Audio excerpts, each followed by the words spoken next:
So mga kabunyog, mga kababayan, ah, ano bang nakikita nating nangyayari sa kampo ng mga Duterte? Mga kabunyog, kung titingnan natin, tingnan nyo naman ang nangyayari sa kanila. Si Bato de la Rosa nagtatago na.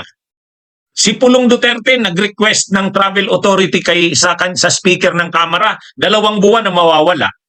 2 buwan. Ha? Napapansin nyo? Si Bato de la Rosa nagtatago. Si Bongo actually nag-iisip na rin niyang magtago. Lalo pa sinabihan na ni Trillanes, ikaw na ang susunod, Bongo. Saka si Albayalde.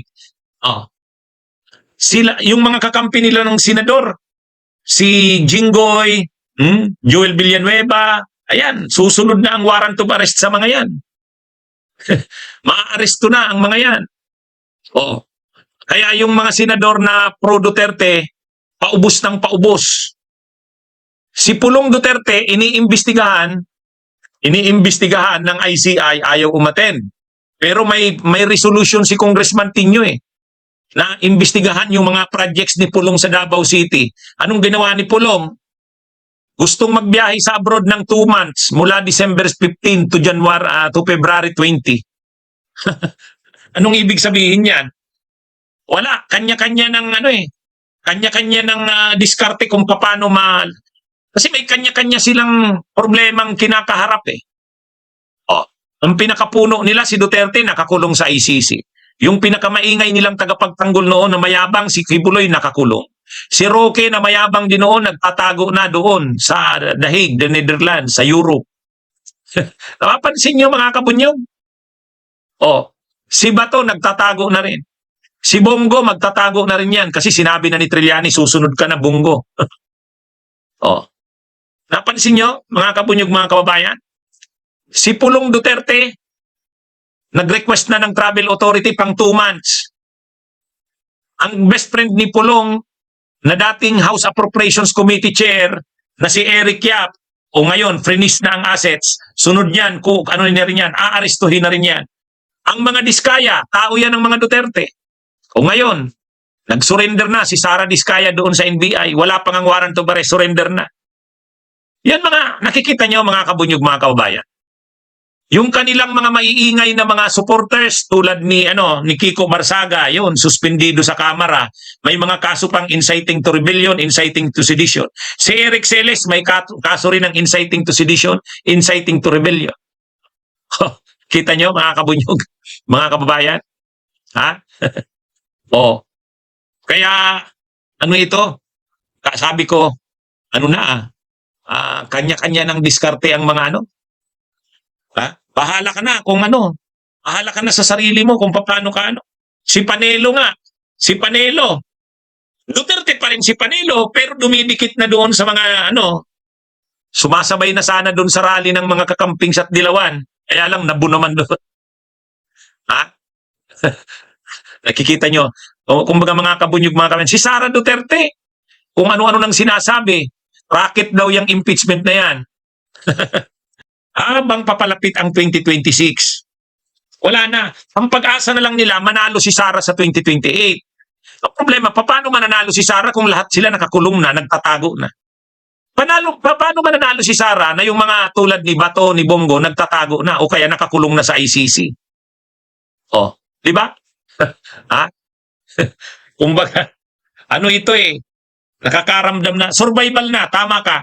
Tama ka, Kabunyog Erwin Varela. Kanya-kanya. Siyempre, ang iniisip ng bawat isa, survival. Halimbawa, si Bato, wala, nagtatago na siya. Alam niya naman, hindi naman siya kayang, ano naman ang magagawa ng mga supporters ng Duterte sa kanya? Hindi nga nadipinsahan si Digong. Nang inaresto na nga yung pinakapinuno, walang nagawa. O anong gagawin ni Bato? Ay di magtago. Di ba? Si Bongo, nararamdaman niya na rin. Sinabihan na ni Trillanes pag sinabi pa naman ni Trillanes, nagkakatotoo. Di ba? si Pulong Duterte, alam ni Pulong Duterte, once na maimbestigahan siya, makakuha ng mga testigo at ebidensya, ang kasunod niyan, kaso. Ang kasunod sa kaso, aresto. Kaya ang ginagawa ngayon ni Pulong Duterte, dinidelay niya, ayaw niyang magpaimbestiga. Kasi pag naimbestigahan siya, lalabas doon yung mga testigo, lalabas doon ang ebidensya, ang kasunod niyan kaso sa ombudsman. Pag sunod na ng kaso ng ombudsman, kaso na sa Sandigan Bayan. At pagkatapos ng kaso sa Sandigan Bayan, warrant of arrest na. O, kita nyo? Yung pinakapinuno, si Duterte, nakakulong sa ICC. Inipilit nila sanang makalaya kahit interim release. Lahat ng pagmamakaawa. Yung mga senador na pro Duterte, yung mga kaibigan nilang senador, nagpasada sila ng resolusyon sa Senado. Interim release kay Duterte, wala namang nangyari. Sabi pa ni Trillanes, o nangantsaw pa si Trillanes, huwag na kayong umasa na makakalaya si Duterte. Tanggapin nyo na yung katotohanan. Oh. Anyway, tapos nakikita nyo si Bato nagtatago. Si Bongo na warningan na ni Duterte, ni Trillanes. Susunod ka na, Bongo. O mag-iisip na rin yan na magtago. Si Albayalde, sabi nung kaibigan ko na kabunyog. Kabunyog sabi niya, attorney, wala na si Albayalde. Wala na. O, kita nyo, nagpapasiguraduhan na. Nagpapasiguraduhan na, mga kabunyog. Si Jingo Estrada, babiyahe rin ng Japan, babiyahe ng Norway. Pagkabiyahe ngayong December 16 to 31, babiyahe pa sa January. Panay sila biyahe, mga kabunyog. Nakikita nyo yung pattern nila, yung padron nila. Panay sila nagbabiyahe. Panay nagbabiyahe. Oh. Kaya ito, medyo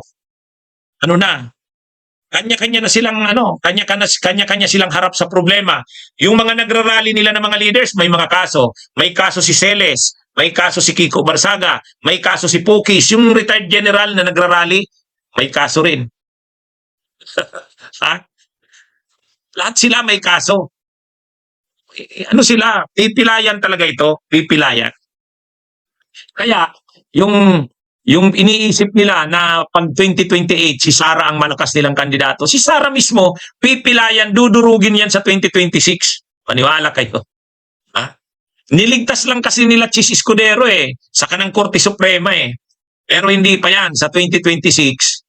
Lalo na ngayon, o yun nga pala, ngayong linggo, magsasampa ng kaso sila Trillanes laban kay Sara. Diba? Plunder. Bubuksan yung mga bank accounts ni Sara at saka ni Digong.